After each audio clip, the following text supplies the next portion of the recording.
네, 오늘은 마가복음 57번째 시간입니다.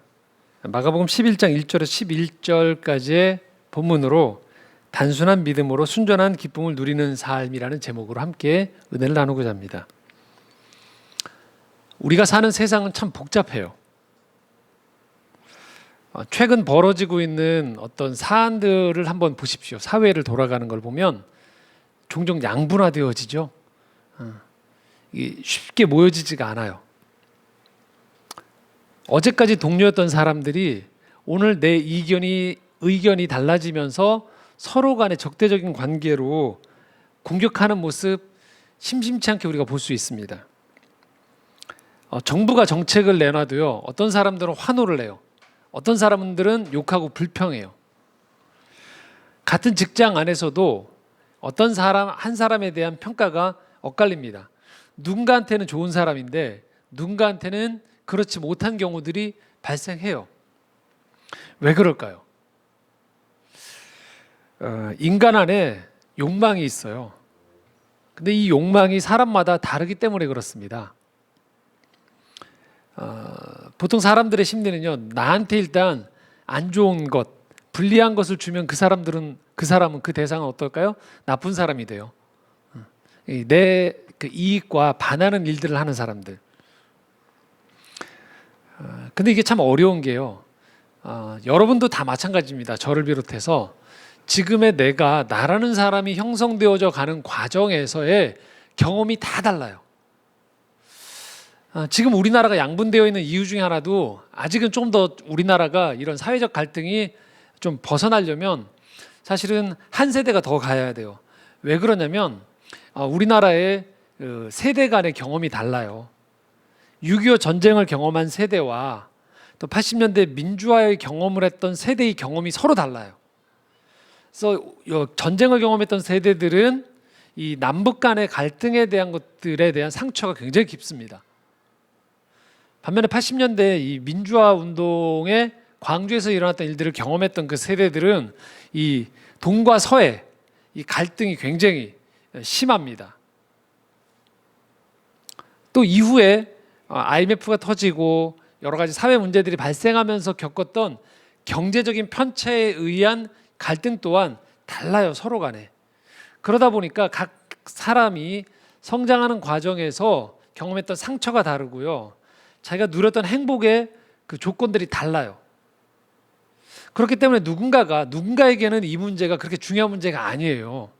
그런데 나한테는 그 문제가 굉장히 중요한 문제가 될 수 있어요.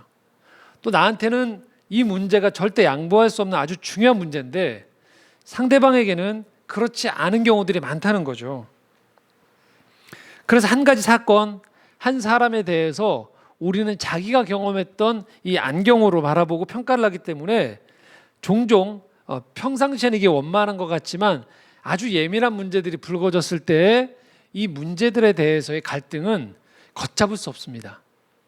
지난주 설교 때도 잠깐 언급했었던 우리 서울시장의 이 사건의 문제만 하더라도 그 박원순 시장을 경험했던 사람들, 가까이서 경험했던 사람들의 경험과 또 여성의 입장에서의 경험했던 사람들의 이 경험치가 서로 달라요. 그래서 같은 편이었다고 생각했던 사람들조차도 의견이 갈라지면서 저도 인터넷에서 글을 보고 있는데 피곤할 정도더라고요. 그래서 우리가 함께 일을 한다는 거 무척 어렵습니다. 이 직장 생활할 때 어려워요, 상당히. 한 공간에서 누군가와 함께 산다는 것 무척 어렵습니다. 이 교회에서 다른 곳도 이런 표현을 쓰지만 교회가 가장 많이 쓰는 표현 중에 하나가 공동체라는 표현을 써요. 그런데 공동체 그러면 그냥 표면적으로 생각해 보면 무척 아름다운 말처럼 보인단 말이에요. 하지만 여러분들도 아마 그런 분들 계실 거예요. 공동체라는 단어를 쓰면 자기도 모르게 안에서 저항감이 일어나는 분들이 있어요. 별로 안 좋은 거예요, 그 어감이. 왜 그럴까요? 예전에 내가 속해 있던 어떤 그 조직이나 어떤 모임 안에서의 이 폭력적인 경험을 한 거예요. 내 욕구가 무시되거나 내 의견과는 다른데 그 다수의 어떤 흐름에 의해서 내가 그냥 따라가야 됐던 것, 그래서 그게 마음에 내상이 생겨졌던 분들은 공동체란 단어가 남들은 아무리 좋다고 얘기해도 겉으로는 표를 안 내더라도 내 마음속에서 이 공동체에 거리를 두고 싶거나 그 단어 자체에 자기도 모르게 이 거부 반응이 나오는 것들을 보게 되어집니다. 이게 다 뭐냐면 내가 살아오면서 경험했던 이 경험이 다르기 때문에 그래요. 어제 제가 혼자서 좀 지방에 다녀올 일이 있었어요. KTX를 탔었습니다. 그림을 한번 보여드릴게요. 그냥 설명하면 잘 안 보일 것 같아서. 보이시죠? 예. 예, 여기 동그랗게 그림 그려져 있는 사람이 접니다. 예, 저예요. 보이시죠 잘? 가운데에 좌석이 비어 있었습니다. 그리고 앞에 젊은이 한 20대쯤 돼 보이는 청년이 한 명이 앉아 있었어요. 그 청년은 계속 스마트폰을 하고 있더라고요. 그런데 이 좌석을 보면 블라인드가 쳐져 있죠. 이렇게 쳐져 있습니다. 제가 탔더니 이런 상태였어요. 근데 이게 역방향이었는데 제가 이렇게 보니까 시야가 좀 가려지더라고요. 근데 한 이 정도쯤이었어요. 이 정도쯤이어서 조금만 더 위로 올라가면 좋겠다라는 생각이 들어서 그런데 빼꼼히 이렇게 앞을 봤죠. 그랬더니 맨 앞에 있는 그 청년은 스마트폰을 하고 있고 그리고 저보다 시야가 훨씬 옆쪽에서 이렇게 블라인드가 끝나고 있더라고요. 별로 방해가 안 되는 상황이었어요. 제가 봤을 때는. 그리고 가운데에는 다행히 제일 많이 블라인드에 영향을 받는 분은 없었어요. 좌석이. 그래서 제가 블라인드를 이렇게 올렸습니다. 이제 제가 시야가 확보됐어요. 근데 올리자마자 무슨 일이 벌어졌냐면 갑자기 스마트폰을 하고 있던 저 청년이 이렇게 신경질적으로 확 내려버렸어요.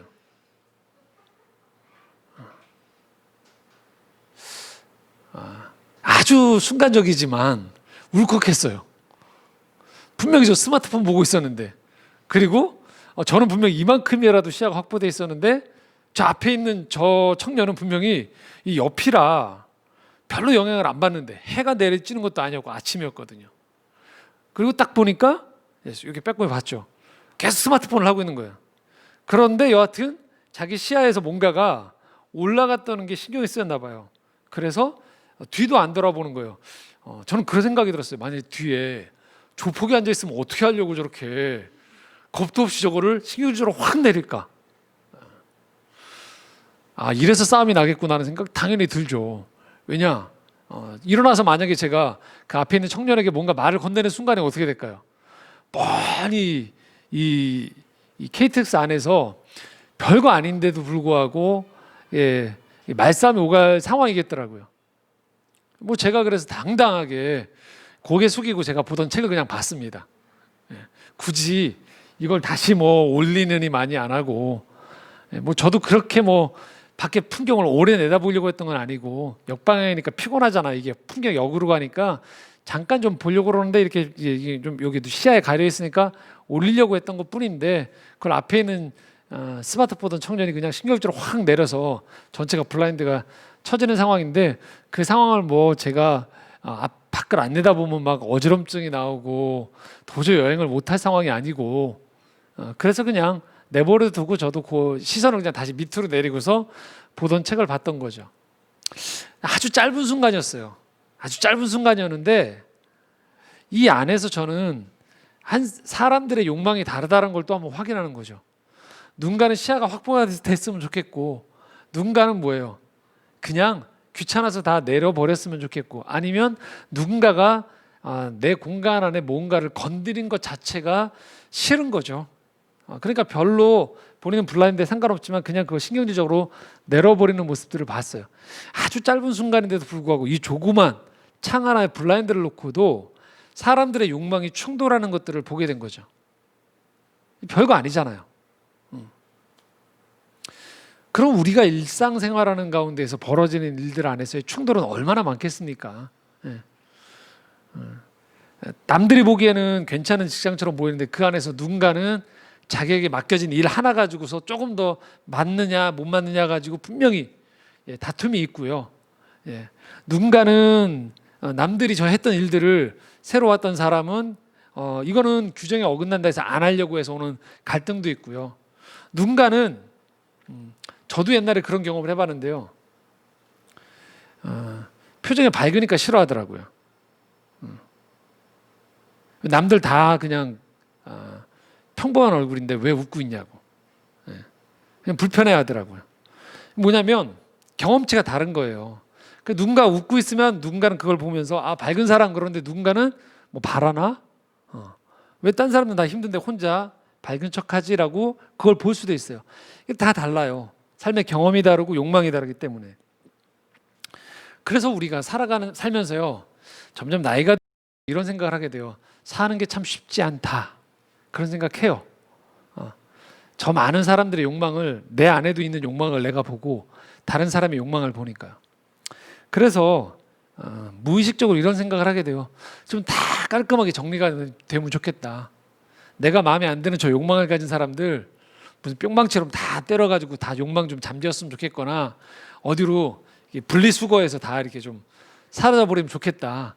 그래서 나랑 비슷한 욕망의 사람들만 다 있으면 좋겠다라는 말도 안 되는 상상을 가끔씩 하죠. 근데 그런 날이 올까요? 안 와요. 그래서 여러분들은 오늘도 예배당 문을 열고 나가면 불편해져요. 그렇게 사는 게 힘들어지고. 자, 그러면 우리가 이 복잡한 세상 속에서 평온한 마음을 가지고 사는 거 불가능한 일일까요? 그렇지는 않습니다. 근데 만약에 우리가 이 평온함의 방법의 키를 다른 사람들의 욕망이 다 나랑 똑같아지거나 그들의 욕망이 잠재워지기를 바라면서 그러면 나한테 평온이 찾아오겠다면 여러분들은 계속 마음이 울렁울렁 되세요. 불편해져요. 방법은 뭘까요? 우리가요 단순한 영성을 갖는 거예요. 내 주변에 있는 모든 복잡한 것들을 시선을 다 꽂는 가운데에서 바라보는 가운데에서 그 욕망 하나하나를 다 잠재우고 불을 끄고 그것들을 정리시키고 난 다음에 이 평온이 아닌 내 편에서의 내 마음의 주도권을 내가 가진 가운데에서 정작 중요한 본질이라고 여겨지는데 시선을 고정하고 거기에 내 마음과 생각을 쏟을 때 이것이 바로 단순함이거든요. 그럴 때 우리 마음에 평화가 찾아오는 것들을 경험한다는 거예요. 그래야지만 내 삶에서 열매가 맺히게 돼요. 내 주변의 것들을 계속 마음을 빼앗기는 가운데에서 그 사람들의 욕망에 내 시선을 집중시키면요 희한하게도 내 삶에 열매가 안 맺혀요. 그런데 주변은 많이 혼돈스럽고 울렁대고 있지만 내가 해야 되는 본질에 집중하는 가운데 시간을 들이고 계속 걸음을 해 나아가다 보면 어느 때가 되어지면, 내가 생각한 때는 아닐지 모르지만 어느 때가 되어지면 소기에 열매가 맺히는 경험을 하게 되어진다는 거예요. 그래서 우리가 신앙을 갖는다는 것은 뭘 말하냐면요, 이 사람들의 욕망을 내가 하늘의 힘을 빌어서 다 잠재우는 방식이 아니에요. 내가 봐야 될 것들을 보게 하는 내면의 힘을 하나님이 주시는 거예요. 내가 듣지 않아야 될 소리에 귀를 닫을 수 있는 분별력을 갖게 되어지는 것, 그것이 바로 기독교 신앙이 주는 힘입니다. 자, 오늘 예수님이 계속적으로 저희가 57번째 예수님의 삶을 묵상하고 있는데요, 이 삶을 보면 사실 예수님의 주변이 굉장히 사람들의 욕망과 갈등과 충돌로 울렁울렁대고 있고 출렁대는 것들을 볼 수 있어요. 1절 말씀 한번 같이 읽겠습니다. 시작. 그들이 예루살렘에 가까이 와서 감난산 벳바게와 베다니에 이르렀을 때에 예수께서 제자 중 둘을 보내시며 라고 되어 있어요. 3년의 공생에 이제 막바지에 다다르면서 예수님이 예루살렘에 가시는 거예요. 근데 몇 주간 저희가 살펴봤지만 가시는 이유는 예수님은 자기의 사명인 십자가에 달려 죽는 것들의 소명을 감당하러 가시는 거예요. 그런데 이 예루살렘이란 곳이 어떤 곳이냐? 유대민족 전체한테는 종교적인 무척 중요한 곳이에요. 1년에 최소한 3차례는 어느 곳에 있든지 사람들이 예루살렘에 모여서 예배를 드리는 거죠. 제사를 드림으로 말미암아 하나님과의 관계를 회복하는 아주 중요한 절기입니다. 그런 장소예요. 그곳에 예수님이 가고 있었어요.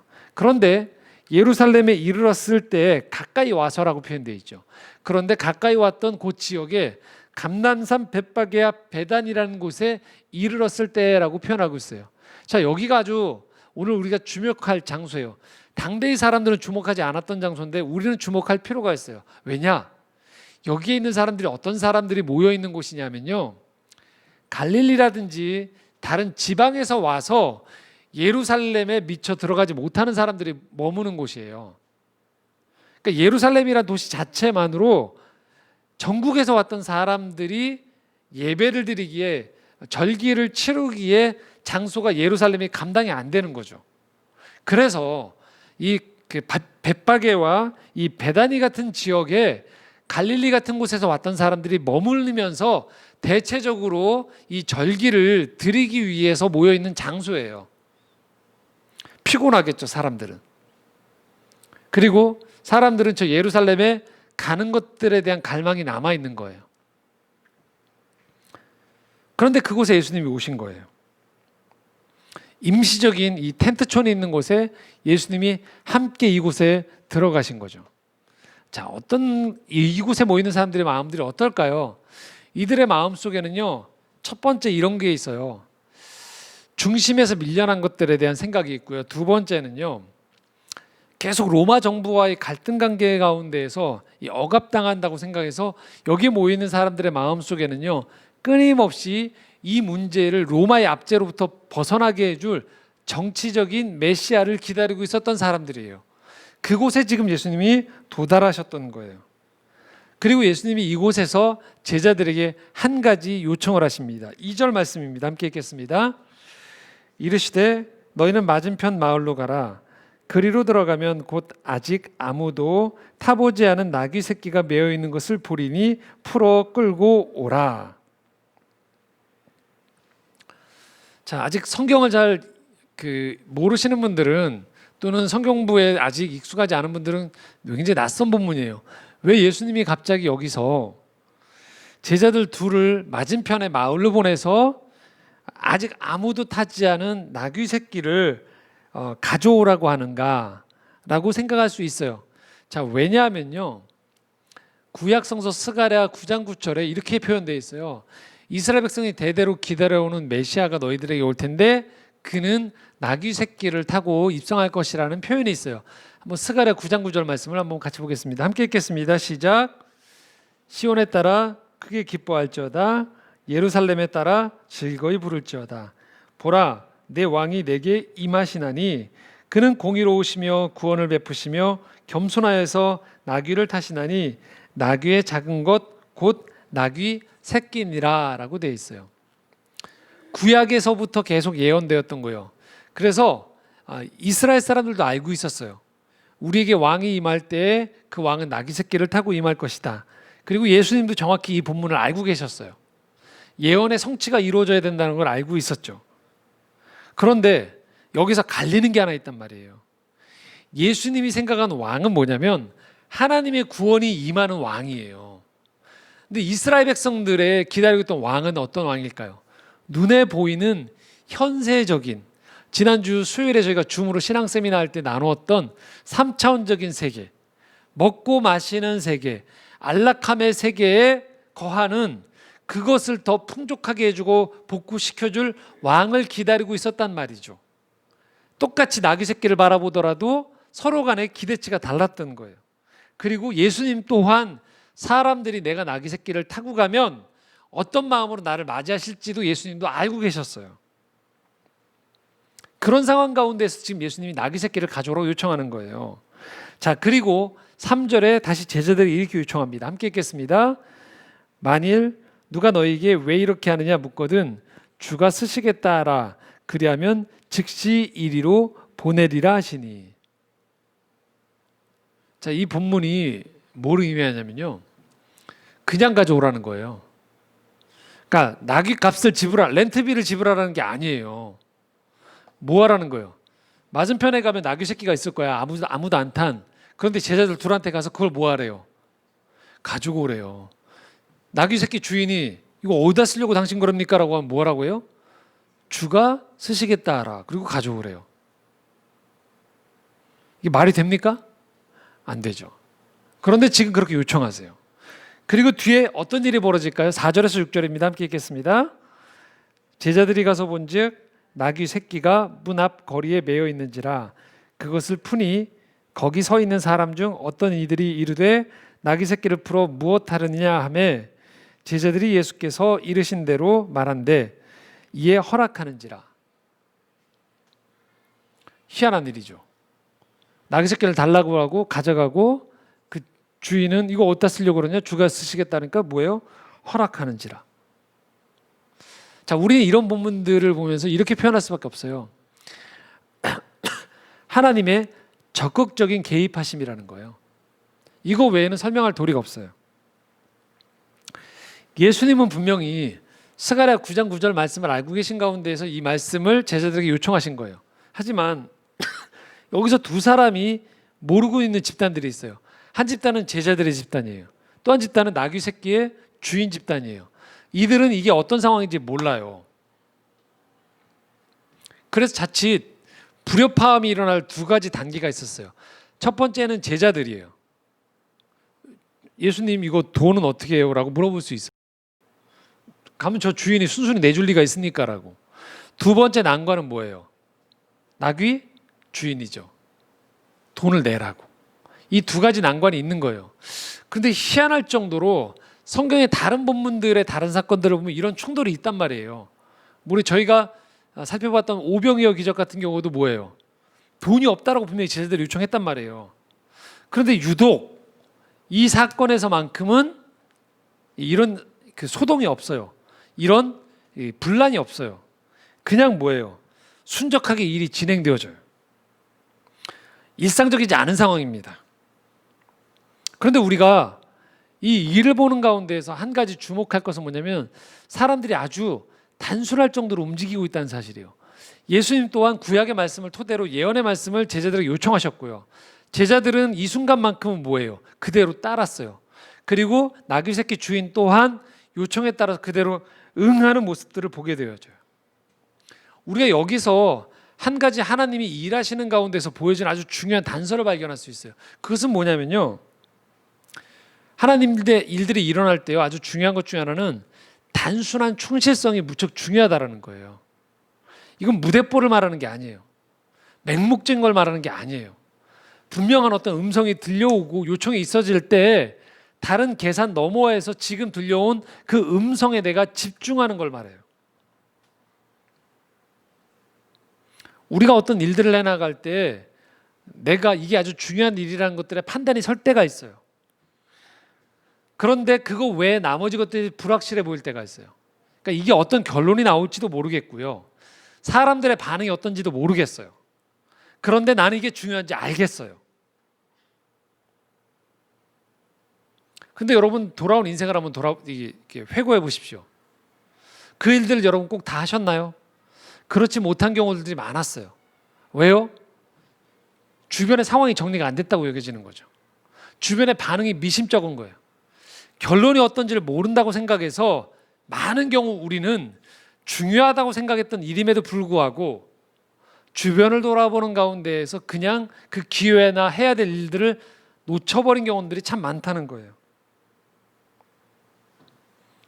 그런데 실제로 우리 인생 가운데에서 복잡한 일들이 다 정리가 되거나 그 일에 대해서 명쾌한 해명이 없을 때에도 우리가 우리 자신을 믿고 때로는 명확하게 또는 분명하진 않지만 그런 하늘에서부터 오는 빛에 의한 내면의 조명에 의한 마음의 확신이 이 일을 해야 된다고 들 때가 있단 말이죠.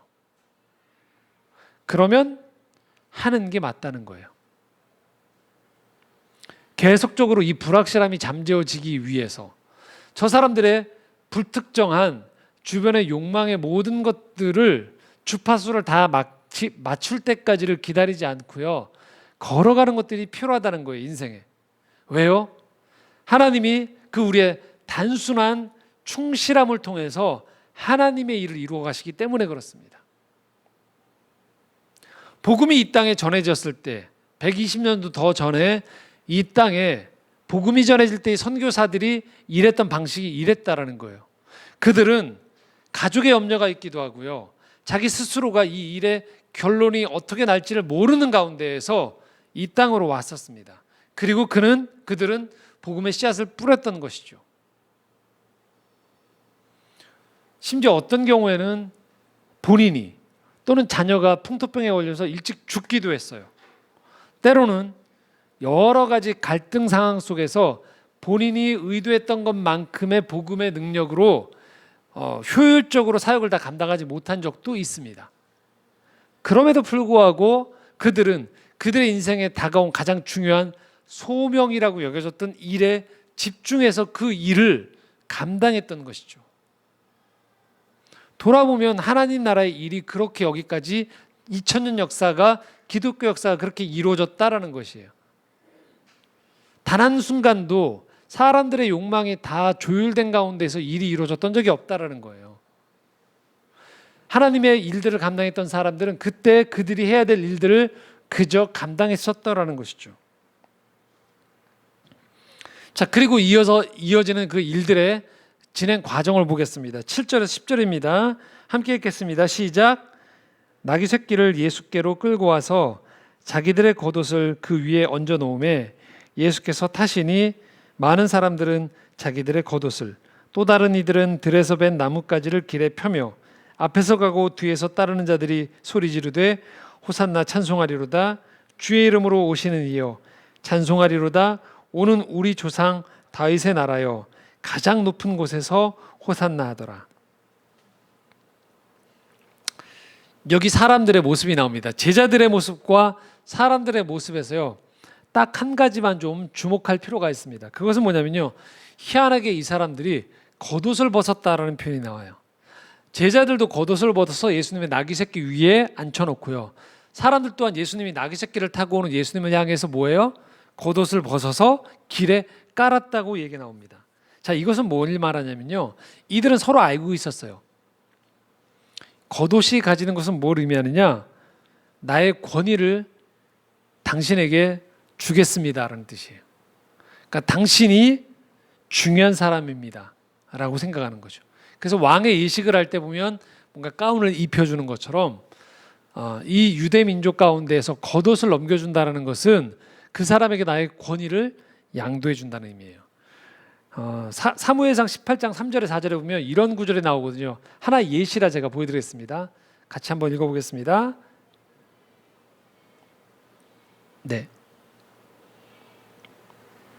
네, 함께 읽겠습니다. 시작. 요나단은 다윗을 자기 생명같이 사랑하여 더불어 언약을 맺었으며 요나단이 자기의 입었던 겉옷을 벗어 다윗에게 주었고 그 군복과 칼과 활과 띠도 그리하였더라. 그러니까 다윗과 요나단의 그 우정에 나와 있는 사건인데 이 당시에 요나단은 왕의 아들이었고 다윗은 신하였었어요. 근데 요나단의 아버지인 사울이 다윗을 시기하면서 죽이려고 하는 그 분위기였던 거죠. 이제 다윗이 도피해야 되는 거예요.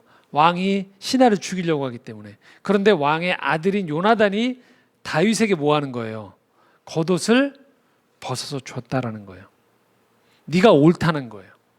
너의 길이 우리 아버지의 방법이 틀렸고 내 길이 하나님의 길이다라고 인정했기 때문에 요나단이 뭐 했냐면 겉옷을 벗어서 다윗에게 주었던 거예요.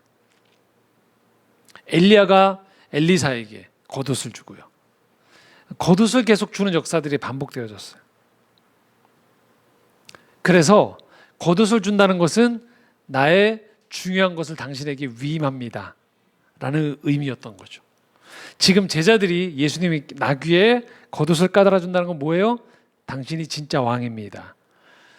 그 벳바게와 베다니에 있던 사람들이 길에 옷을 깐다는 건 뭐래요? 뭘 의미할까요? 당신이 왕입니다. 그런데 서두에 말씀드렸듯이 이들이 지금 겉옷을 벗고 있는 마음의 바람이 예수님의 바람과 어때요? 어긋난 거예요. 어긋나 있어요. 서로 달라요. 기대치가. 동상이몽인 거죠. 자, 여러분 같으면 어떻게 하시겠습니까? 나귀에서 일단 좀 내려서 너희들 이거 까는 의미를 아니? 라고 물어볼 수도 있을 거예요.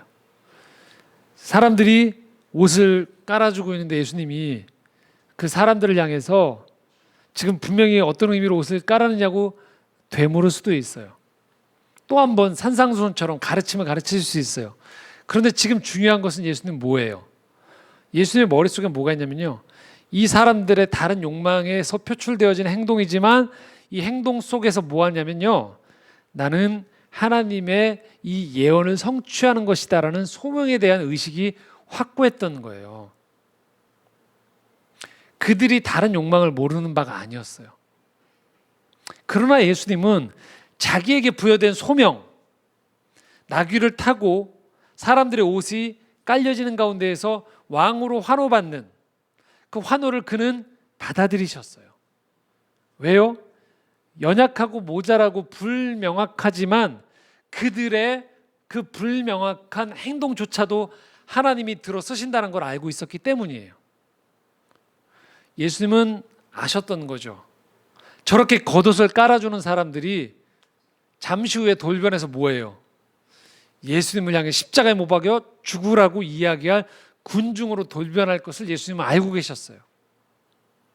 그럼에도 그는 호산나 다윗의 아들이여라고 자손이여 하면서 왕으로 환호하면서 그의 예루살렘 입성을 맞이하는 그 행렬을 기꺼이 거부하지 않고 묵묵히 그 길을 걸어가셨다라는 거예요. 왕으로서의 자신의 직무를 수행하고 계신 거죠. 여러분, 여기에 인생의 진실이 있어요. 종종 우리가 우리 주변 사람들을 보고, 때로는 가족이 그럴 수도 있어요. 가족 안에 있는 나와 다른 생각들 또는 동료들, 세상에서 만나는 사람들의 그들 마음 중심을 보면서 가끔 소스라치게 놀랄 때가 있기 마련이에요. 좀 심할 때는 사람에게 어떤 환멸을 느끼기도 하죠. 그런데 그때 우리가 취해야 될 행동이 있다는 거예요. 그것은 마음의 문을 닫아버리고 동굴 속으로 들어가는 것이 아니라는 거예요. 그럼에도 불구하고 우리가 가야 될 길을 가야 된다는 거예요. 여러분이 하셔야 될 일들을 하셔야 된다는 거예요. 여러분이 베푸셔야 될 친절을 베푸시라는 거예요. 여러분 안에 하나님이 여전히 그럼에도 불구하고 주시는 그 평안과 기쁨을 빼앗기지 말라는 거예요. 여러분은 여러분의 길을 걸어가시라는 거예요. 하나님의 일은 성경을 읽어보면요, 단 한 번도 완벽하게 세팅이 된 가운데서 평온하게 하나님의 일들이 진행된 적이 없어요. 너무나도 위태로운 가운데서 하나님의 일들이 진행됐다는 것들을 우리는 성경을 묵상해 보면서 알게 되어집니다. 하나의 또 다른 사건 하나 여러분과 나누고자 하는데요, 마태복음 2장 19절에서 23절입니다. 한번 같이 읽도록 하겠습니다. 읽겠습니다. 시작. 헤롯이 죽은 후에 주의 사자가 애굽에서 요셉에게 현몽하여 이르되 일어나 아기와 그의 어머니를 데리고 이스라엘 땅으로 가라. 아기의 목숨을 찾던 자들이 죽었느니라 하시니 요셉이 일어나 아기와 그의 어머니를 데리고 이스라엘 땅으로 들어가니라. 그러나 아켈레오가 그의 아버지 헤롯을 이어 유대 임금됨을 듣고 거기로 가기를 무서워하더니 꿈에 지시하심을 받아 갈릴리 지방으로 떠나가 나사렛이란 동네에 가서 사니 이는 선지자로 하신 말씀에 나사렛 사람이라 칭하리라 하심을 이루려 함이로라. 자, 이 상황이 뭐냐면요, 아기 예수님의 모습이에요. 그런데 여러분, 구원자로 이 땅에 오신 예수님의 지금 상태가 요 지금 본문에는 뭐냐면 아기예요. 갓난아기예요. 그러니까 위태로운 거예요. 누구의 도움이 없이는 그냥 밥도 제대로 못 먹는 상태고요. 누군가가 작정하러 예수님을 포대기에 싸서 집어던지면 집어던짐을 당하는 그냥 연약한 상태예요. 그런데 이 당시에 정세가 어땠냐? 왕을 대체할 왕이 이 땅에 도래했다는 소식을 듣고 권세자인 헤롯이 뭐 했냐면 그 주변에 있는 마을 아이들을 싹 다 죽이라고 했어요. 2살 미만의 아이들을. 그래서 피비린내 나는 살인이 진동하고 있었을 때였어요. 언제 예수님이 죽음을 당할지 모를 때였어요. 예수님의 부모인 요셉과 마리아 또한 불안했어요. 떨었어요. 그런데 놀랍게도 이 헤롯이 죽었다고 나와 있어요. 19절에. 평화가 찾아온 줄 알았어요. 그래서 다시 이들은 고향 땅으로 돌아가려고 했어요. 그런데 무슨 일이 벌어지냐? 22절에 보면 헤롯의 아들인 아켈라오가 등극을 했어요. 그러니까 아버지의 대를 이었으니 어떻게 해요? 또 위태로운 상황이 발생한 거죠. 그래서 22절에 보면 뭐라 써있냐면요, 무서워하더니라고 되어 있어요. 요셉의 부모가.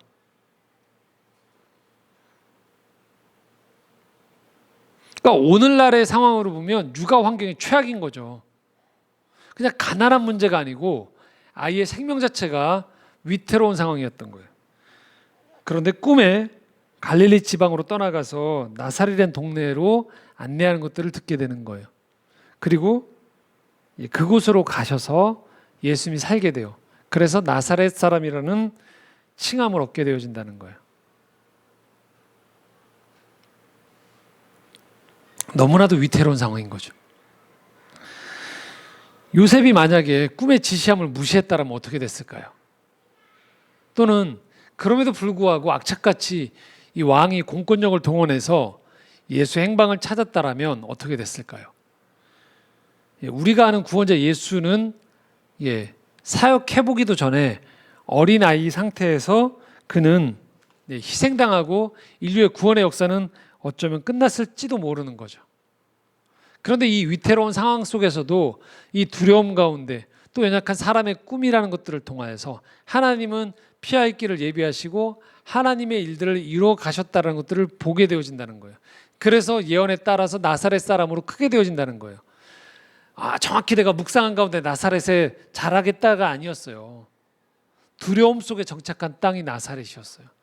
그곳에서 예수 그리스도가 30살까지 자라시면서 나사렛 사람 예수로 불리게 되어진 거죠. 거창하게 계시를 받고 평안한 가운데에서 길이 안착되어져서 예수님이 30살 묵수로 자랄 때까지 그가 완벽한 양육의 환경 속에서 자라는 것들이 아니었어요. 그리고 어느 시점에서 정확하게 역사학자들도 모르지만 예수님의 아버지 요셉은 생을 거두고 어머니 마리아의 손에서만 예수님은 성장하게 됩니다. 그리고 우리가 아는 갈릴리 나사렛이란 동네는 변방이었던 거죠. 그 변방의 사람들이 이제 다시 예수님 공생의 사역을 하는 그 장소에 거기서 왔던 사람들이 함께 모여서 지금 예루살렘에 들어가지 못하는 그 무리들이 왕을 기다리고 있던 곳에 왕이신 예수님이 오셨던 것이죠. 2000년 전 예수님이 하나님의 뜻을 이루고자 했던 그 상황과 오늘 2000년 후에 우리의 상황은 별반 다르지 않아요. 여전히 우리가 살아가는 삶도 신앙생활을 100% 완벽하게 하기 위해서 이 자리에 오기에 모든 우리의 여건들이 허락하기가 쉽지 않습니다, 여러분. 무수한 모순이 우리를 발목을 잡기도 하고요. 여전히 내 삶의 환경들을 어렵게 만들기도 합니다. 지금 여기 앉아있는 예배드린 우리들, 또 방송으로 보시는 모든 분들 무척 평온한 가운데서 여기 앉아있는 것 같지만 각자의 삶의 이야기들이 다 다르다라는 거예요. 아플 수도 있고요, 힘들 수도 있고요, 외로울 수도 있어요. 그것들을 끌어안는 가운데에서 오늘 우리가 이 예배의 자리에 나오게 되어진다는 거죠. 그럴 때 우리는 그런 생각이 들 수 있어요. 나는 참 변방의 사람이구나라고 생각할 수 있어요. 나는 정말로 하나님의 인도함을 받는 사람이 맞는가라는 생각들이 들 수 있어요. 왜요? 내 주변에 다른 사람들을 둘러보면 굉장히 안정감이 있어 보이는 면들이 많거든요. TV에 나온 사람도 그렇고요. 내 주변에 부러워할 만한 사람들의 위치들, 그들의 삶의 형편들을 보면요. 그런데 들어가서 내막 하나하나를 보면 그렇지 않다는 거예요.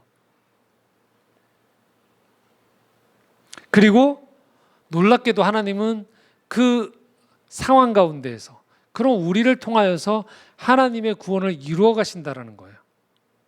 이렇게 위태로운 사람들의 욕망이 씨줄과 날줄로 엮여져 있는 이 가운데에서 예수님 묵묵히 그의 길을 걸어가셨던 거예요. 더더군다나 그 길은 죽으러 가는 길이에요. 오늘 우리에게 부여된 이 삶의 자리를 한번 돌아보십시오. 어떨까요? 아침에 비가 막 내렸죠, 여러분들. 네, 그 가운데 우리가 예배를 드리러 온단 말이죠. 정돈이 안 되는 모습들이 많단 말이죠. 네, 이런 뒤엉켜 있는 상황 속에서 또 우리의 인생을 돌아봅시다. 코로나19가 여전히 뒤엉켜 있어요. 평온하기 쉽지 않습니다. 경제도 어려워졌고요. 사람들이 서로를 바라보는 시선도 예전만 못합니다. 그 속에서 우리가 살아가고 있는 거예요. 무수한 고통이 현실 가운데 존재하는 거죠. 그런데 여러분, 지금 하나님은 하나님의 일들을 하고 계신다는 거예요. 이 가운데에서도요. 우리가 선진국이라 생각했던 사람들의 허상이 벗겨지고 있죠.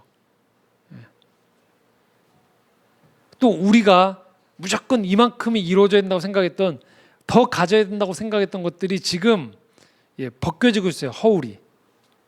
개인적으로는 힘들지만 또 하나님은 이 혼돈스러운 세상 가운데에서 하나님의 일들을 하시면서 이 땅의 역사들을 조금씩 개선해 나가고 있단 말이죠. 그럴 때 우리가 이 성경을 묵상하고 인류 역사를 볼 필요가 있다는 거예요. 어떤 한 개인은 당대에 온전히 그가 보기 원했던 시절이 보여지지 않는 경우들이 생겨요. 흑의 노예로 살았던 사람들은 끊임없이 삶의 불평등 속에서 그의 인생을 마감해야 됐을 수도 있어요. 어느 누군가는 개선되어지는 현장 가운데서 다툼 속에서, 투쟁 속에서 조금씩 인류의 진보가 이루어지는 것들을 보면서, 그러나 다 보지 못한 가운데에서 생을 마감할 수도 있다는 거죠. 그럼에도 불구하고 하나님은 끊임없이 이 땅 가운데서 하나님의 일을 이루어 가시면서 이 땅을 바꿔나가고 계셨다는 거예요. 지금은 우리는 그래서 지금의 내 문제와 내 주변 사람들만을 보면서 이 모든 것들을 다 판단하려는 판단을 좀 멈출 필요가 있다는 거예요. 왜요? 하나님은 역사 속에서 하나님의 일을 이루어 가시기 때문이에요. 코로나19의 이 의미도 지금 우리가 다 파악할 수 없어요. 저 유럽이 그렇게 종교개혁 당시에 200~300년간 패스트가 일어나면서 수많은 사람들이 수만 명, 수십만 명이 죽어가면서 성직자들의 질적 저하가 이루어지고 천주교가 미신화되어지고, 그 가운데서 하나님은 종교개혁자를 통해서 하나님의 일들을 이루어 가셨던 것처럼 오늘 이 땅에 이 코로나19를 통하여서 우리는 어떤 일들을 하나님이 다 해낼 수가 없다라는 거예요. 그렇기 때문에 오늘 우리에게 부여된 매일매일의 삶에서 하나님이 요청하시는 것들에 충실한 것들, 단순하게 거기에 집중하는 삶이 오늘 우리에게 요청되어진다는 거예요. 예수님 또한 예루살렘에서 벌어질 그 모든 일들을 다 하시지 못하셨어요. 그런데 오늘 이 벳바게와 베다니에 도달했던 예수님이 하셔야 된다는 것이 무엇인지는 알고 계셨어요. 그것은 제자들에게 어린 아기 새끼를 가져오도록 요청하시는 일이었어요. 제자들은 예수님의 명에 따라서 나귀 새끼를 끌고 오는 일이었어요. 그리고 나귀 새끼 주인은 그 나귀를 허락하는 일이었어요. 가져온 나귀를 예수님은 타시는 것이었고요. 그리고 그는 그에게 지금 오늘 부과된 이 예루살렘으로 나귀 새끼를 타고 걸어가야 되는 일만큼을 순종하심으로 그의 사명을 온전히 이루셨습니다. 오늘 우리에게 주님이 그 요청을 하신다는 거죠. 11절 말씀입니다. 마지막 읽겠습니다. 시작. 예수께서 예루살렘에 이르러 성전에 들어가사 모든 것을 둘러보시고 때가 이미 저물매 12제자를 데리시고 베다니에 나가시니라. 예루살렘에 이르러서 성전에 들어가셨다라는 거예요. 이제 이후에 저는 몇 주간 이 성전에서 벌어질 많은 투쟁, 예수님에 대한 모함, 법적인 다툼을 보게 될 것입니다. 그런데 오늘 우리가 주목할 것은 이 나귀 새끼를 타고 가신 예수님이에요. 황금 마차도 아니고 엄청난 군대가 그 예수님을 옹이하는 가운데서 그의 입성을 환호했던 것이 아니에요. 그냥 어린 나귀 새끼를 타셨어요. 그리고 하나님 그 어린 나귀 새끼를 통하여서 하나님의 일을 이루어 가셨다라는 것입니다. 주님이 오늘 여러분들한테 물어보시는 거예요. 너의 나귀 새끼가 무엇인가? 남들의 시선의 문제가 아닌 여러분의 삶에서 여러분이 타야 되는 나귀 새끼가 무엇입니까? 여러분이 오늘 기꺼이 가서 나는 잘 모르겠지만 주님의 주신 마음의 감동을 통하여서 가지고 와야 되는 나귀 새끼는 무엇입니까? 오늘 여러분들이 기존에 내가 했던 패턴과는 다르지만 누군가가 나에게 나귀 새끼를 달라고 할 때 내 주어야만 하는 어린 나귀 새끼가 여러분에게는 무엇입니까? 오늘이라는 시간 속에서 부여된 이 인생 가운데에서 여러분이 감당하셔야 되는 것은 바로 그 일을 하시는 것입니다. 그것이 바로 단순한 가운데 이루어지는 믿음인 것입니다. 그리고 그 단순한 믿음의 순종 가운데에서 우리 삶에 하나님이 주시는 온전한 기쁨이, 순전한 기쁨이 찾아오게 되어진다는 것입니다. 그래서 오늘 우리는 오늘 하루분만큼의 기쁨이 우리 안에 차오르게 되어진다는 것입니다. 내일의 기쁨은 또한 내일 주님이 여러분에게 맡기실 그 일을 통하여서 허락해 주실 것입니다. 오늘 우리에게 필요한 것, 이 여러 욕망의 충이가 충돌하고 있는 이 세상 가운데에서 그 모든 욕망들과 불안과 혼돈들을 바라보기 이전에 여러분에게 명하신 그 어린 나귀 새끼 하나를 바라보시고 그 일을 감당해 나아갈 수 있기를 소망합니다. 그리할 때 하나님이 주시는 그 순전한 기쁨이 우리 삶 가운데 찾아올 것입니다. 함께 기도드리겠습니다.